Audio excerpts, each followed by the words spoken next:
when I started looking at the aortas of the patients that we used to have hundreds and hundreds of autopsies, back from Einstein all the way through to Johns Hopkins, which has probably the most stellar pathology library of any hospital in the United States, back to 1900. You can pull out a slide from a case, and you look at it and you realize that, wait a second, I send this case to my lab. I want to check in my lab. I had a very deep virology lab and a lab that studied autoimmunity. And guess what post-COVID problems are? It's post-infectious autoimmunity, post-viral autoimmune states.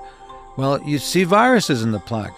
What are they doing there? You see viruses in the garbage cells and the macrophages that are cleaning up stuff. Yeah, they have some lipid in there, but they also have viruses in there. What the hell are they doing there? And you go to the literature, say, how come you find funny organisms in the brain and dementia? How come you find organisms in this particular tumor? Some tumors are known to be viral, but most of them aren't. Oh, that's very interesting, Avi. Go away.